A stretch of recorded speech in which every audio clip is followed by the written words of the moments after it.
फिर से इस्तकबाल है आज के इस लेटेस्ट वीडियो में।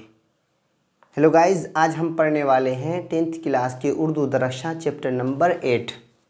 चैप्टर नंबर 8 यह है अदब की पहचान। ये अफसाना है या नसर है, नज़म है, मज़मून है? क्या है? मज़मून है। मज़मून इसे इंग्लिश में बोलते हैं इसे, और हिंदी में बोलते हैं निबंध। इसका लेखक कौन है? इसका लेखक है डॉक्टर अब्दुल मुगन्नी। डॉक्टर अब्दुल मुगन्नी इसका लेखक है, राइटर है, मुसन्निफ़ है। इंग्लिश में बोलते हैं राइटर, हिंदी में बोलते हैं लेखक, उर्दू में बोलते हैं मुसन्निफ़। चलिए पहले हम जान लेते हैं कि डॉक्टर अब्दुल मुगन्नी के बारे में कि वो कहाँ पैदा हुए, उनके वालिद मोहतरम का नाम क्या है, उनका क्वालिफ़िकेशन क्या है, उन्होंने कहाँ से तालीम हासिल की है और कहाँ पर मुलाजिमत की, और उनका इंतकाल कहाँ हुआ। क्योंकि बोर्ड एग्ज़ाम में जब ये पूछा जाता है तो एक ही उन्वान से, एक ही सबक से नहीं पूछा जाता, पूरी किताबों से पूछा जाता है सवाल। तो भाई देवे अगर हम पढ़ रहे हैं तो हमको हर चीज़ पढ़नी है, हर राइटर्स के बारे में, हर मुसन्निफ़ के बारे में, हर लेखक के बारे में A to Z पढ़नी है, और उनका क्या क्या रोल रहा है किस फील्ड में, उन तमाम तर चीज़ों को जानना हमारे लिए ज़रूरी है। इसलिए आज हम डॉक्टर अब्दुल मुगन्नी के बारे में ये जानने की कोशिश करेंगे कि उनकी पैदाइश कहाँ हुई है। चलिए शुरू करते हैं। डॉक्टर अब्दुल मुगन्नी की पैदाइश 1934 ईस्वी में हुआ। कहाँ पे इनकी पैदाइश? किस ज़िले में, किस सूबा में? सूबे बिहार में, और ज़िला औरंगाबाद में। औरंगाबाद के अंदर इनकी पैदाइश हुई, और औरंगाबाद कहाँ पे पड़ता है? बिहार के अंदर। और इनकी पैदाइश की तारीख क्या है? 1934 ईस्वी में। वालिद मोहतरम साहब का नाम क्या है? डॉक्टर अब्दुल मुगन्नी के वालिद मोहतरम का नाम क्या है? फादर्स नाम क्या है? मौलाना अब्दुल रऊफ़। मौलाना अब्दुल रऊफ़। चलिए अब जानते हैं इनको कि इनकी पैदाइश हो गई थी औरंगाबाद में, बिहार स्टेट में, और 1934 ईस्वी में। वालिद मोहतरम का नाम मौलाना अब्दुल रऊफ़ है। इनकी बेसिक एजुकेशन, ये इब्तिदाई दौर के तालीम को कहाँ हासिल किया? घर ही में रह करके उन्होंने इब्तिदाई तालीम हासिल की। आगे चलकर आगे की तालीम के लिए मदरसा शमसुल हुदा में एडमिशन लिया, दाखिला लिया। डॉक्टर अब्दुल मुगन्नी जो है ये आगे की तालीम जब घर से बाहर निकले तो इन्होंने कौन से इदारे में, कौन से स्कूल में एडमिशन लिया, कौन से मदरसे में एडमिशन लिया? मदरसा शमसुल हुदा में दाखिला लिया, एडमिशन लिया। और इन्होंने एमए किस सब्जेक्ट से की? इंग्लिश, अंग्रेज़ी से इन्होंने एमए की। इनका कौन सा टॉपिक ख़ास था, किसमें इसको ज़्यादा दिलचस्पी थी, किसमें इसको ज़्यादा महारत थी? वो है इनका ख़ास मौजू जो था वो इकबाल था। इकबाल इनका ख़ास मौजू था, बहुत पसंदीदा मौजू था। अभी इनकी तख्लीक़कार मतलब इनकी तसनीफ़ में से एक तसनीफ़ ये है, इनकी किताब जितने लिखे हैं उसमें से एक इकबाल है। उनके बारे में है कि ये उनका ख़ास मौजू था। पटना यूनिवर्सिटी के पटना कॉलेज में अंग्रेज़ी लेक्चर के तौर पर मुलाजिमत की। ये मुलाजिमत जो किए थे, जॉब जो किए थे, अंग्रेज़ी लेक्चर के हैसियत से किए थे। फिर बाद में इनका आगे चल के तबादला हो गया, पोस्टिंग हो गई, चेंज कर दिया गया। तो ये कहाँ चले गए थे? बीएन कॉलेज चले गए थे। बीएन कॉलेज में उनकी पोस्टिंग हो गई थी, उनका तबादला बीएन कॉलेज हो गया था। चलिए आगे इनकी तसनीफ़ पढ़ लेते हैं कि इन्होंने कितने मतलब कि अपने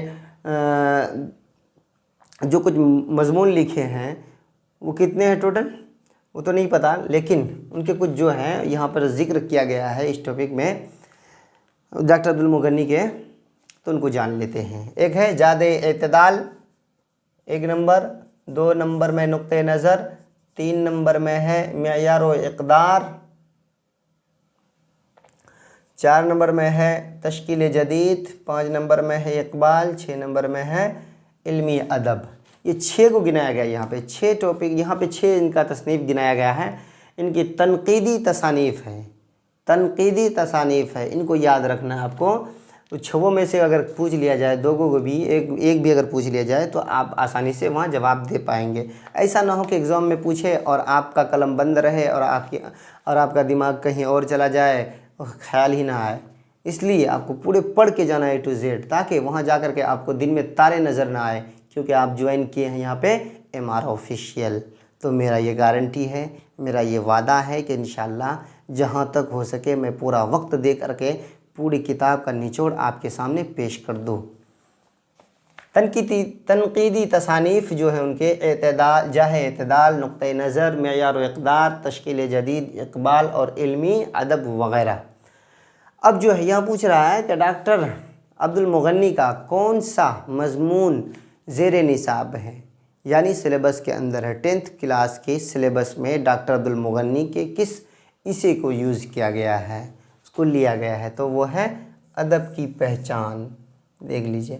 हाँ चलिए, अदब जो है ये मुज़क्कर है या मुअन्नस है, क्या है ये, मुज़क्कर है या मुअन्नस है? आप कमेंट में बतलाइए इस आंसर को। अदब मुज़क्कर है, स्त्रीलिंग है या पुल्लिंग है, आप इसको कमेंट में बतलाइए। चलिए, इंतकाल कब हुआ डॉक्टर अब्दुल मुग़न्नी का?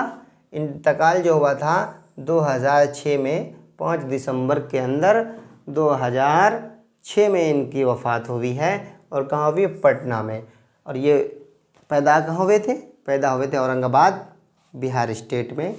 और उसकी तारीख़ थी 1934 ईस्वी में। इंतकाल जो हुआ है 2006 5 दिसंबर। और कहाँ हुआ था? पटना में इनका इंतकाल हुआ था।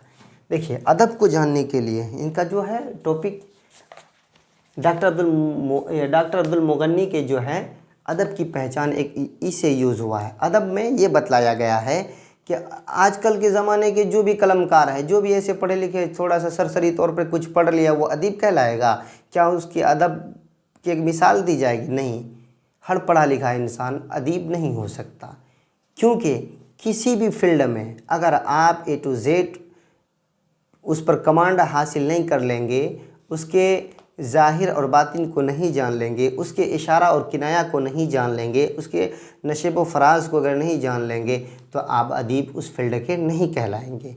सपोज डैट अगर आप इंग्लिश में अदीब कहलाना चाहते हैं तो आपको इंग्लिश के लब व लुबाब को पढ़ना पड़ेगा, उसके नशेब व फराज को समझना पड़ेगा, इशारा और किनाया के अंदर आपको एक कमांड हासिल करनी होगी, तब जा कर के आप इंग्लिश के अदीब कहला सकते हैं। इसी तरह जितने भी सब्जेक्ट हैं, अगर आप उसमें कमांड हासिल कराएंगे तभी जा कर के उस फ़न के आप अदीब कहला पाएंगे।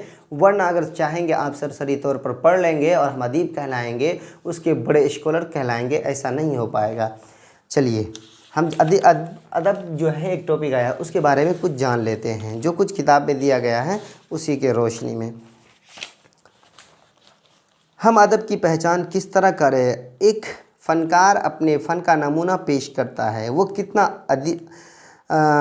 अदीब है। अब्दुल मुग़न्नी का मज़मून इस अदब की पहचान में मुकम्मल ज़ोर इस बात पर दिया है कि हर तहरीर अदब नहीं होती और हर अदब का मेयार होना लाजिम है, कंपलसरी है। एक फ़नकार अपना फ़न या नमूना लोगों के सामने पेश करता है और उसमें वो किस मौजू को पेश कर रहा है और किस अंदाज में पेश कर रहा है, ये सारी बातें उसमें होना ज़रूरी है।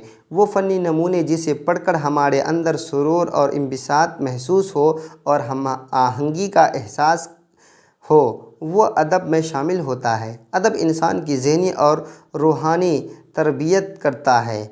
ये वो शे है जो तहज़ीब इंसानी भी सुनाता है और हमें मुहज़्ज़ब बनाने में मुआविन साबित होता है। इस तरह अदब हमारे लिए तारीख़ी दस्तावेज़ भी होता है और हमारी रहनुमाई मुस्तक़बिल में भी करता है। अदब के लिए ज़रूरी है कि हमको किसी भी फील्ड में A to Z अगर हमको उसके अकॉर्डिंग नॉलेज होगी, जानकारी होगी, जब भी जा कर के हम उस फील्ड के अदीब और जानकार कहला पाएंगे। आई होप कि ये वीडियो आपको अच्छी लगी होगी और आपको किसी तरह का कन्फ्यूज़न हो, किसी तरह की प्रोनाउंसिएशन में अगर दिक्कत हो तो आप हमसे कांटेक्ट कर सकते हैं। इंशाअल्लाह मैं आपको जवाब दूंगा और उस प्रॉब्लम्स के समाधान, उस प्रॉब्लम्स के सॉल्यूशन निकालूंगा। इंशाल्लाह मैं उम्मीद करता हूँ कि ये वीडियो आपको अच्छी लगी होगी, तो आप इसको दूसरे तक शेयर करें और मिलते हैं आपसे नेक्स्ट वीडियो में। Thank you.